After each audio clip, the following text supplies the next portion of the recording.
Module 17. I, Dr. Rita Pratap, former head of the Department of Drawing and Painting, University of Rajasthan. I am going to speak on the development of sculpture and ceramics in the northern and southern Sung dynasty and painting in the Tung Yuan tradition 1127 to 1270. When most of the northern Sung territory, included the capital at Kaifeng, was conquered by the Qin in 1127, the Sung court fled south and established a new capital at Hangzhou. Buddhist sculptures like Gunyan and magnificent ceramics continued to be produced during the southern and northern Sung period. The type produced were Langquan celadons, Guanware, Tuzu Chowware, Dingware, Northern Celadon, Junware, Tamoko wares and Yingqing ware. During the 12th and 13th centuries, number of painters outside the academy kept the southern tradition of Tung Yuan, Chu Jan and Tu Mi alive. The 6 principles of painting propounded by Hsio included truth to the forms and colors of nature, which was the climax of realism. After the flight of the court to the south in 1126, this kind of realism soon faded and did not appear again in Chinese painting until the 20th century. When most of the northern Sung territory, included the capital at Kaifeng, was conquered by the Qin in 1127, the Sung court fled south and established a new capital at Hangzhou. Under the descendants of the emperor Hui Tuzong, the academy was re-established and new imperial art collection was assembled. Buddhist sculpture proliferated under the Shung, although much of what survives was made in the north under Liu and Qin rule. The most popular Buddhist figure in China was Guanyin, the Bodhisattva of mercy and compassion who became increasingly feminine in form and character after his importation from India to China. The water and the moon Gunyan or seated Potalake Gunyan. It is painted wood 11th to 12th century and belonged to Liu dynasty and in the collection of the Nelson Atkinson Museum, Kansas City, Missouri. A decidedly feminine looking wood image of Gunyan, known as Avalokiteshvara in Sanskrit, based on a Buddhist sutra that describes Gunyan as sitting in a rocky grotto watching the moon's reflection in the water. This ornate wooden sculpture depicts the deity of mercy and compassion arrayed in the sumptuous clothing of a bodhisattva and seated in a position of royal ease, showing lively swirling drapery and a warm smile. Another example of a sculpture is of 11-headed Gunyan. It belongs to Shung dynasty, 12th century, and it is in the collection of Cleveland Museum of Art. This sculpture shows the traditional masculinity, albeit somewhat softened, of the tongue image type. Numerous images of this type exist in China and elsewhere. They bear witness to major patronage by the Sung dynasties, which stimulated a well-organized industry for the production not only Buddhist sculpture but magnificent ceramics continued to be produced during the southern and northern Shung period.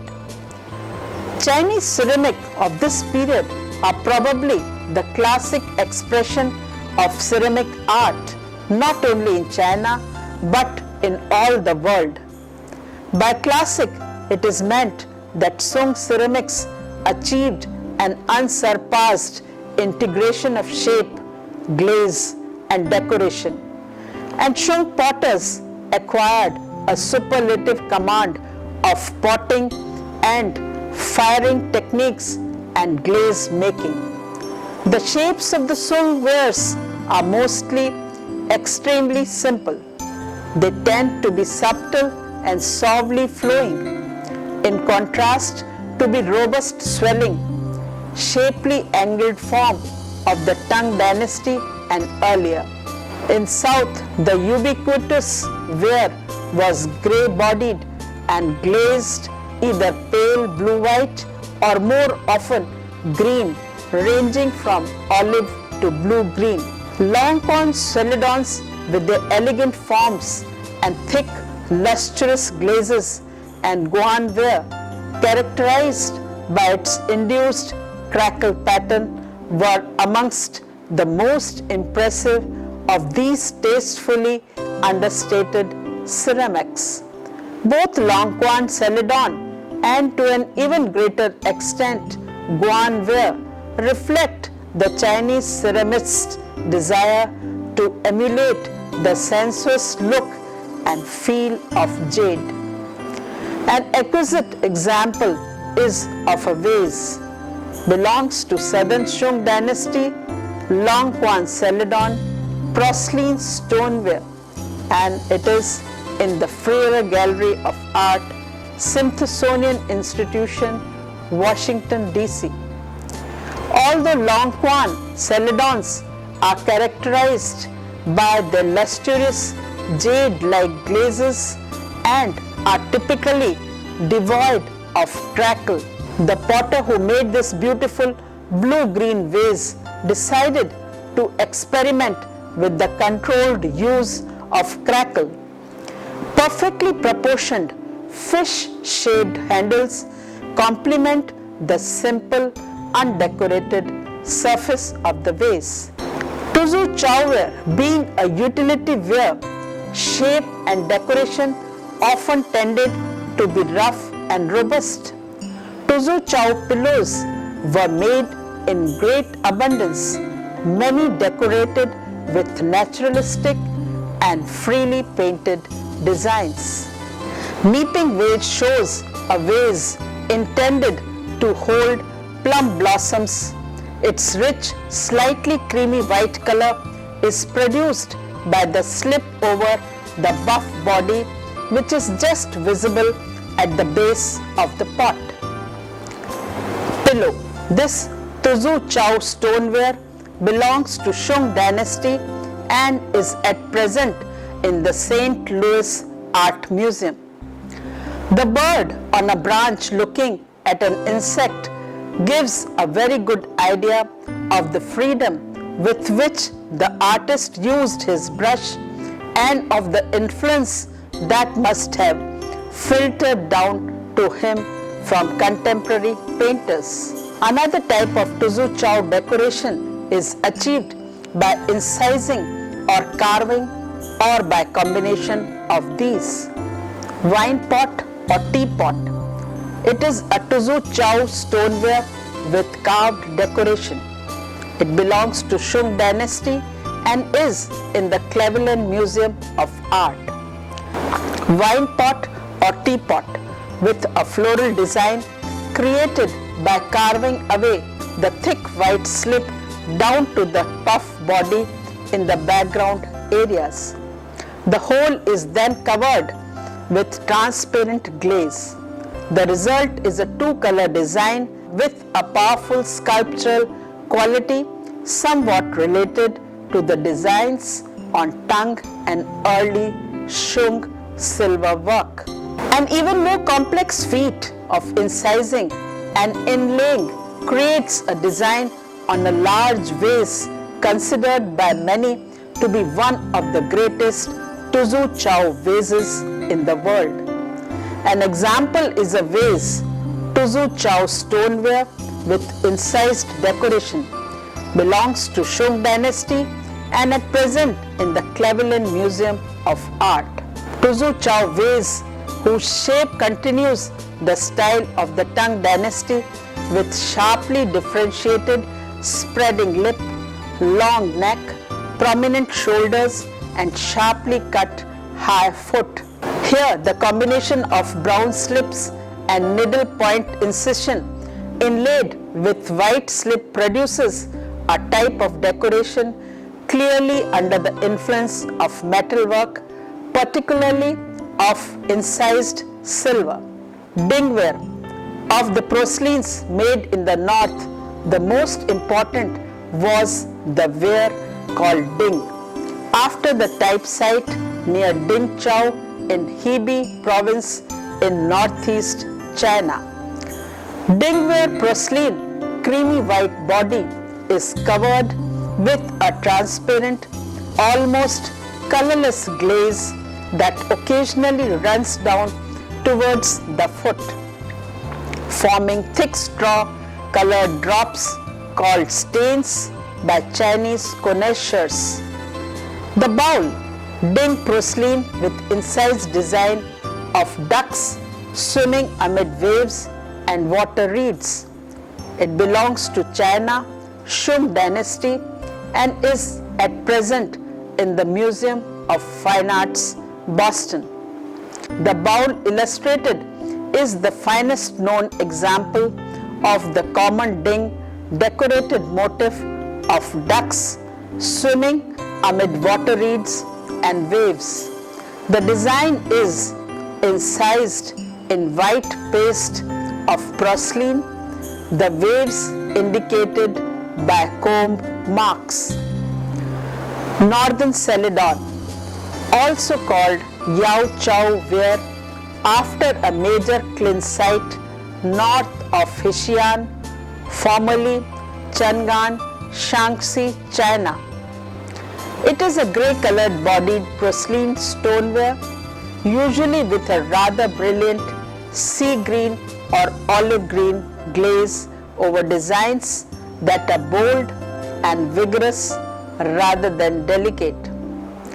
These may be incised or carved or more rarely modeled or applied. An extraordinary specimen is the porcelain pillow in Shikiado Library, Tokyo. It belongs to China, Shung dynasty, and is decorated on sides with peonies and in top with peony scrolls surrounding a Feng Huang in flight, recalling the decoration on the southern Yu wares. Wine pot. This is a Ya Chao porcelain stoneware. It belongs to China, Northern Song dynasty, and at present in the collection of Cleveland Museum of Art. A ewer described as dongware, a ceramic supposedly made for imperial use. An ewer described as dongware, a ceramic supposedly made for imperial use, seems most likely to be a very early type of Yao Chao ware. Its shape and decoration recall tongue silver, its color and leoning spout echo and the Yu ware of southern Klins. Jun ware, a second northern colored ware related to northern Celadon, is called Jun ware. Jun ware has the same grey to grey 10-stone ware body as northern Celadon, but its glazes, predominantly blues, purples and mauves, look radically different from northern Celadon greens. Chemical analysis reveals that they are very close indeed. Both were fired in a reducing Klin. The covered jar, Jun porcelaneous stoneware, Northern Song dynasty, and at present in the Cleveland Museum of Art.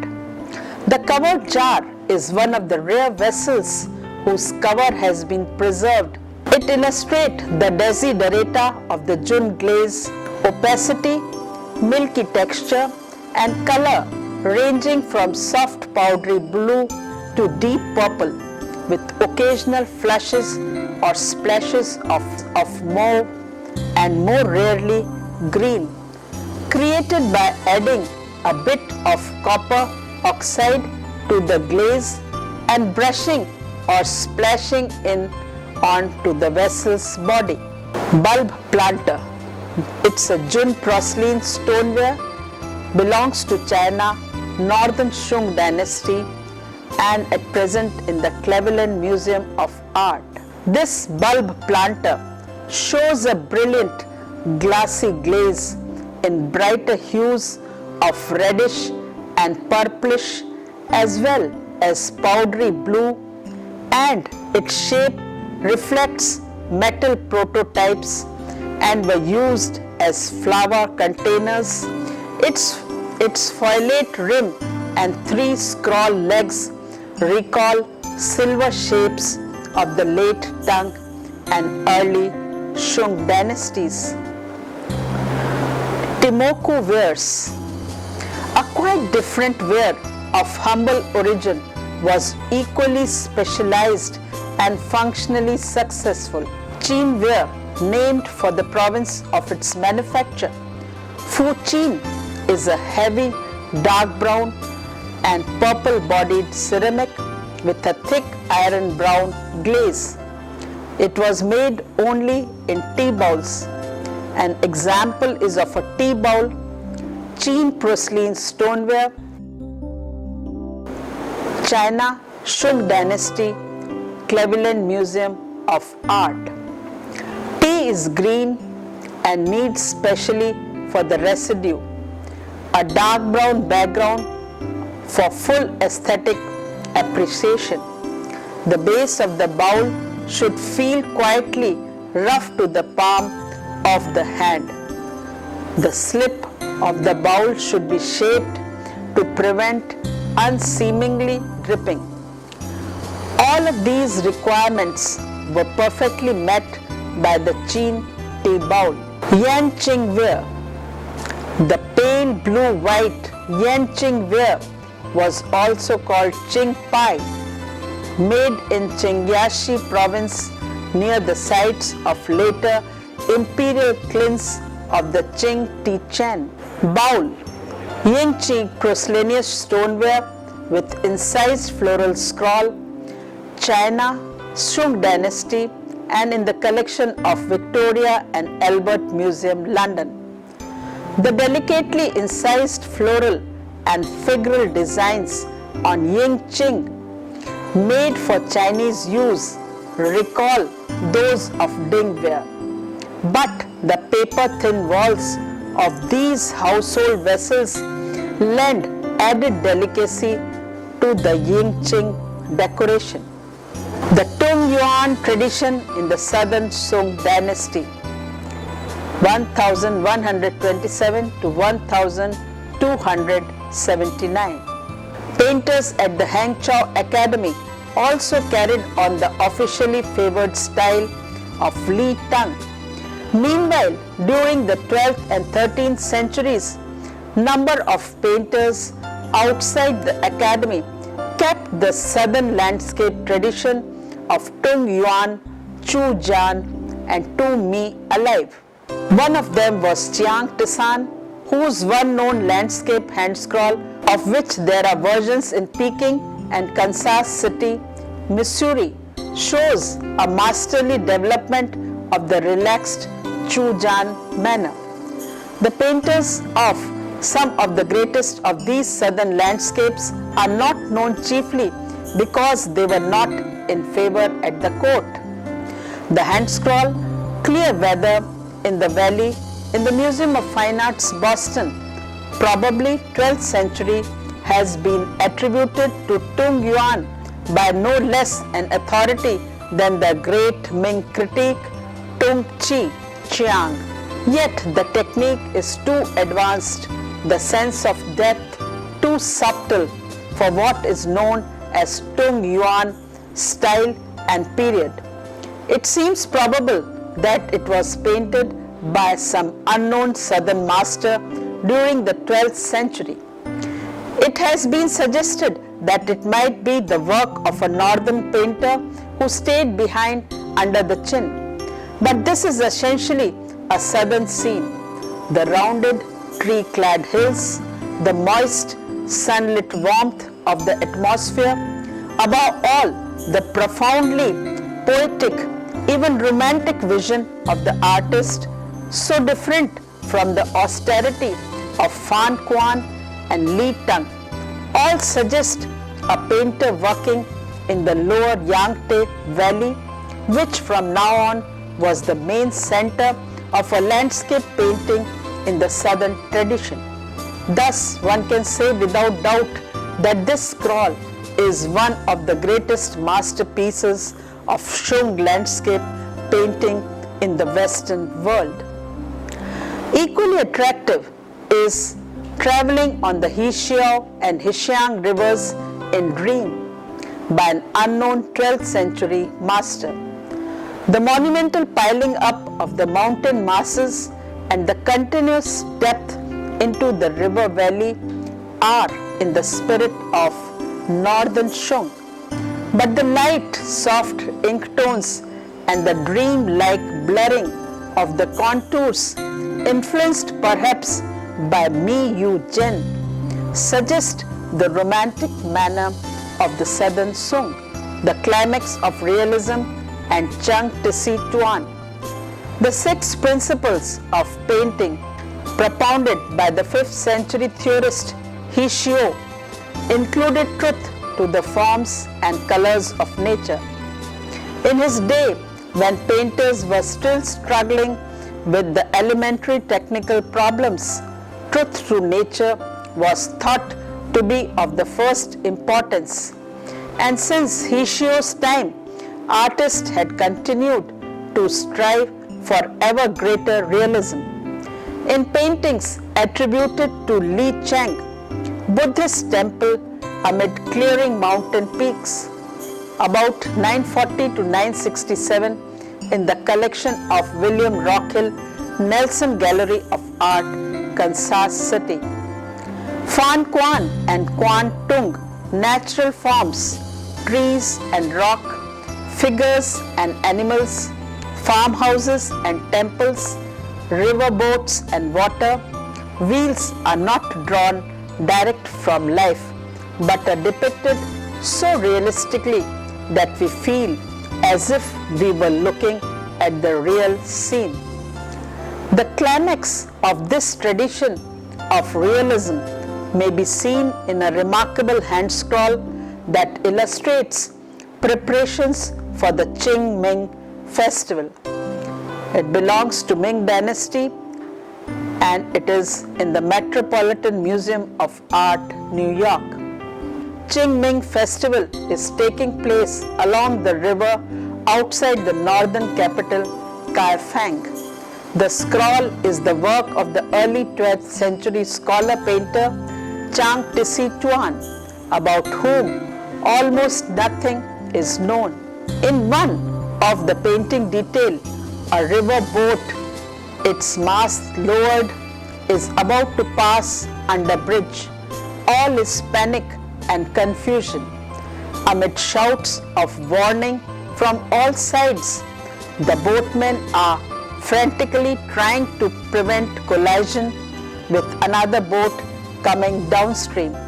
Not only have the painter drawn the boat and its tackle and every detail of the building's bridge and figures with sculptor's accuracy and directness, but he has actually caught in the mid-air the rope being thrown from the bridge, an example of photographic split-second realism without parallel in the history of Chinese painting. The city gate from the Qingming festival is a hand scroll dated to about 1120 and it is in the collection of the Palace Museum, Peking. The city gate's accuracy and directness has been actually caught in the mid-air, the rope being thrown from the bridge. In the scroll, the curving sides of the junks are shaded to give them a convincing roundness and solidity. The scroll of boat from the Qingming festival, about 1120, Peking Palace Museum, is a good example. The city gate from the Qingming festival is a hand scroll dated to about 1120 and it is in the collection of Palace Museum, Peking. Another striking feature in the scroll is the general practice of the Chinese painter in the treatment of the interior of the restaurant in the foreground. It is usual to show the whole of the interior with figures and furniture complete, even if this is required some optical distortion. The Chinese artist is generally concerned to depict what he knows to be there rather than what would actually be visible from any particular viewpoint. Chung Tisi Tuan has not hesitated on the interest of visual accuracy to cut off with the line of the roof the heads of the people sitting to the back of the room. After the flight of the court to the south in 1126, this kind of realism soon faded and did not appear again in Chinese painting until the 20th century.